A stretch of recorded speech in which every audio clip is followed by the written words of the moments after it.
nos últimos anos, de tal maneira que as cabeceiras do Xingu estão totalmente comprometidas.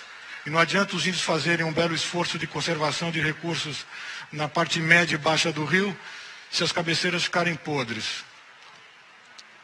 Isso é os Panará, os famosos Crenhacaruri, de duas gerações, a geração que fez o primeiro contato com os brancos, chefe Acã do lado direito, e seu filho, um cameraman, gravando as memórias do tempo do contato. Um índio Guarani, cortador de cana no Mato Grosso do Sul, maior etnia em termos de demografia indígena do país, que está vivendo uma situação extremamente grave, que talvez seja a prioridade para se resolver a curto prazo. Os Avaguajá, índios caçadores e coletores, essa é uma foto recente, então o Brasil consegue ter essa convivência de diferenças, né? Essa é uma foto de um grupo de índios isolados na fronteira do Acre com o Peru. Então o Brasil estampa na mesma página, na primeira página do jornal, uma foto sobre a corrida de Fórmula 1 e a existência de povos isolados. E eu termino com uma imagem recente do Piracumã segurando a repressão da polícia em Brasília durante uma manifestação em outubro do ano passado.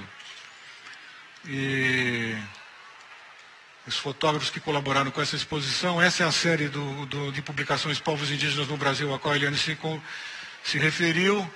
Isso é um catatal que a gente publica periodicamente. São esses tijolaços aqui, que são considerados um material de consulta muito importante para as pessoas que trabalham com os povos indígenas, e são frequentemente, esse é um volume frequentemente arremessado na cabeça das autoridades quando há troca de poder, para botar a questão indígena em cima da mesa e mostrar toda a sua complexidade e a sua importância. Essa é uma nuvem com os nomes atuais dos povos indígenas, está disponível no site do ISA, é uma enciclopédia digital. Quem quiser saber mais sobre os povos indígenas e colecionar, além de decorar as capitais do Brasil, saber os nomes dos povos indígenas, pode consultar no site do ISA. Eu vou ficando por aqui como primeira parte da minha colaboração. Obrigado.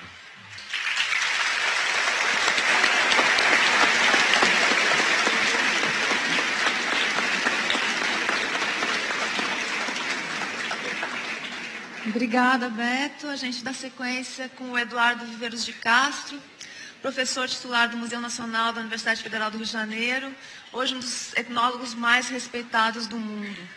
É em parte por causa do Eduardo que a antropologia brasileira ganhou relevância para muito além das fronteiras do país, a partir da descoberta de uma metafísica dos índios sul-americanos, como foi reconhecido em artigo do próprio Lévi-Strauss. Esse conceito, chamado de perspectivismo ameríndio, deu à antropologia uma contribuição totalmente original, sobre a qual o Eduardo vai nos falar um pouco aqui. Entre suas obras está a Inconstância da Alma Selvagem, publicada em português, e Metafísicas Canibais, publicada em francês, inglês e espanhol. Viveiros de Castro tem também como marca ser um intelectual que não se encastela na academia. Atento às ruas de todos os tipos, ele atua politicamente e faz dessa atuação um movimento ético. Para isso, ele usa a internet de várias maneiras e também por redes sociais como o Twitter e o Facebook. É um dos críticos mais persistentes da construção da usina de Belo Monte, no Xingu, na Amazônia. É também um dos criadores do movimento chamado Índio é Nós, que tem buscado alertar a sociedade brasileira para um momento de retrocesso vivido pelo país no que se refere ao sequestro de direitos e ao contínuo extermínio dos povos indígenas. É de Viveiros de Castro uma frase provocadora. No Brasil, todo mundo é índio, exceto quem não é. Como está dito na apresentação de seu livro de entrevistas, Viveiros de Castro mostra que o antropólogo é aquele que empresta a sua imaginação para a semeadura de novos possíveis. E essa sua imaginação se alimenta do outro. É aí que mora o seu potencial descolonizador, subversivo, transgressor. É sobre novos possíveis que ele também falará para nós. Obrigado.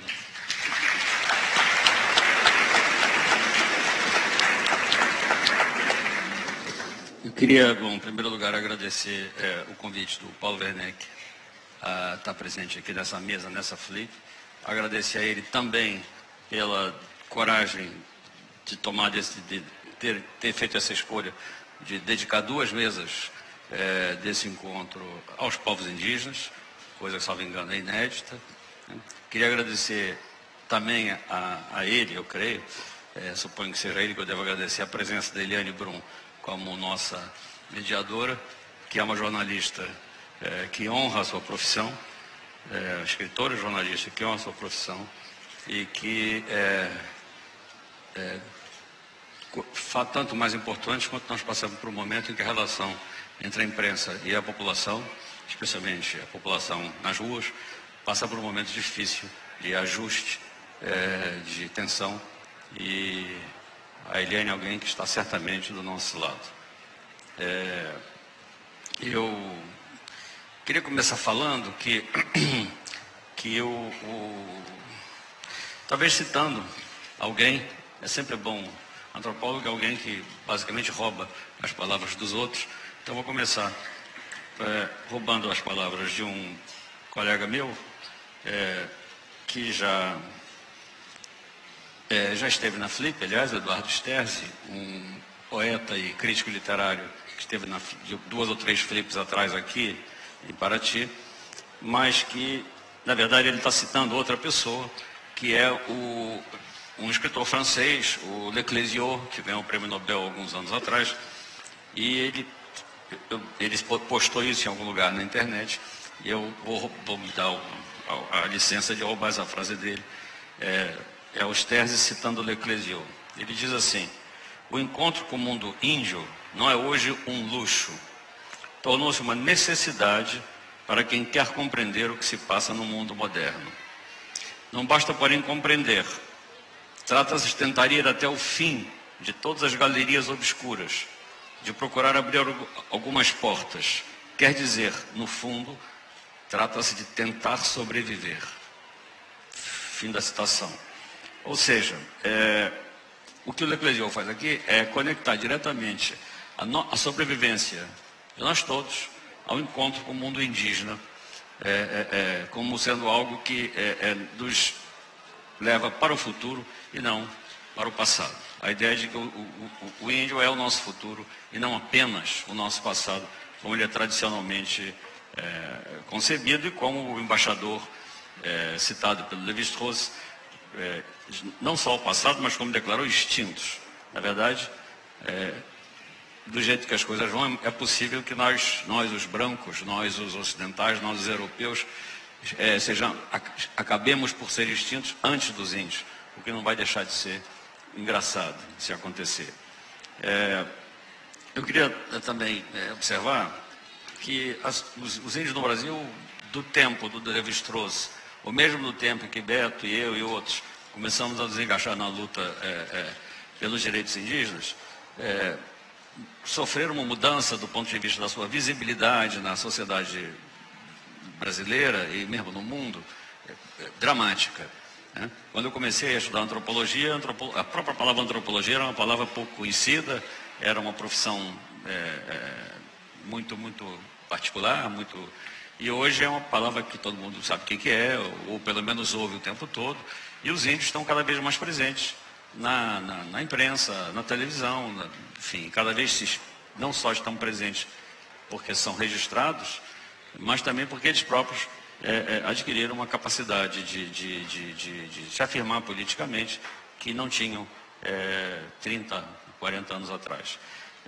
E, ao mesmo tempo, entretanto, é um paradoxo, porque os índios estão, nesse momento, mais visíveis do que nunca e mais vulneráveis do que nunca. Nós estamos passando por um momento particularmente difícil para os povos indígenas no Brasil. Todas as conquistas que foram feitas, todas as conquistas que estão consignadas na Constituição Federal de 88, pela qual todos nós lutamos, todos os setores do Brasil democrático lutaram, e que estão consagradas num artigo específico da Constituição, esse que o Beto se referiu, que é o artigo 231, que confere aos índios direitos coletivos e, sobretudo, direitos originários, direitos que precedem o próprio direito, direitos que precedem o próprio Estado brasileiro. Esse artigo foi um artigo que jamais passou pela garganta dos grandes proprietários rurais que governam o Brasil desde o tempo das capitanias hereditárias, jamais passou pela garganta da direita,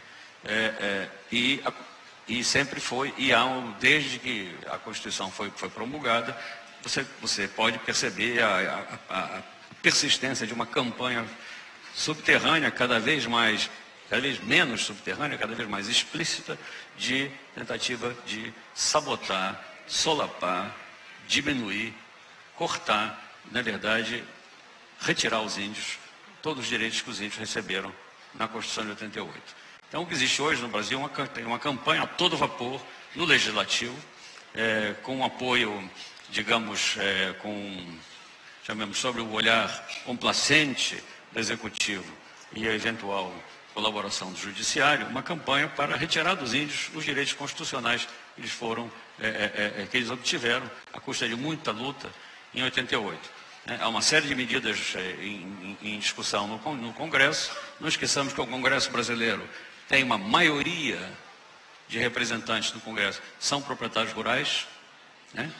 E que me conste, a maioria dos brasileiros não é proprietário rural, sobretudo não é grande proprietário rural, e, entretanto, o Congresso, que é suposto representar o povo brasileiro, tem uma maioria de grandes proprietários. Isso acho que explica muita coisa sobre a nossa história e sobre a maneira como a nossa política é conduzida. Os índios hoje estão sofrendo o que a gente poderia chamar uma espécie de ofensiva final, né? O Brasil foi invadido em 1500, o que passou a se chamar Brasil, a terra ocupada, a terra dos índios, o Novo Mundo, né? O Novo Mundo, graças ao qual o Velho Mundo se transformou no que é hoje, né? A Europa conseguiu se transformar no local do planeta que dominante, graças essencialmente a tudo aquilo que ela retirou do Novo Mundo, né? Sem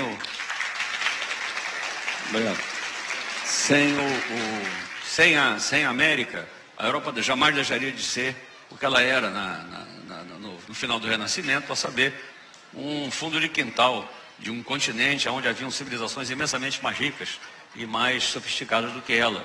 Bizâncio, China, Índia, o mundo islâmico eram infinitamente mais sofisticados que aquele fundo de quintal da Eurásia, onde moravam bárbaros, pobres, sujos e fanáticos, que se transformaram no florão da civilização ocidental, da civilização moderna, da civilização humana, nós, em outras palavras. Nós, enquanto nós nos podemos nos considerar como descendentes dessa civilização, coisa que não é tão óbvia quando você vai para lá e descobre que brasileiro, na verdade, não é branco, nem é europeu, ao contrário do que muitos brasileiros brancos e de ascendência europeia pensam, né? Essa ofensiva, eu dizia que é uma ofensiva final, porque hoje no Brasil nós estamos assistindo digamos, a completude, a perfeição, no sentido próprio do verbo, né, no ato de perfazer, de completar, de levar à consumação do projeto iniciado, na verdade, desde o governo Vargas, mas que durante o período da ditadura militar ganhou uma brutalidade e uma sistematicidade muito grande, e que, em parte, graças à resistência nossa, isto é, dos aliados dos índios e das populações tradicionais da Amazônia, que moravam na cidade, que tinham acesso à imprensa, aos meios de comunicação, à universidade, etc., foi um projeto que mais ou menos parou. E como tudo aqui no Brasil anda de cabeça para baixo, foi preciso que nós tivéssemos um governo democrático, eleito democraticamente, para que, aliado que conseguiu se aliar às forças mais obscurantistas, mais reacionárias do país, para completar o processo de ocupação, invasão seria a palavra melhor, né? Como se fala de um exército que invade um país estrangeiro, e ocupação da Amazônia, né? É triste ver que nós estamos assistindo hoje a um processo literalmente de devastação do país, né? O país está sendo arrasado no sentido literal, reduzido a um pedaço de chão, O exemplo talvez mais dramático seja o caso do estado de Mato Grosso do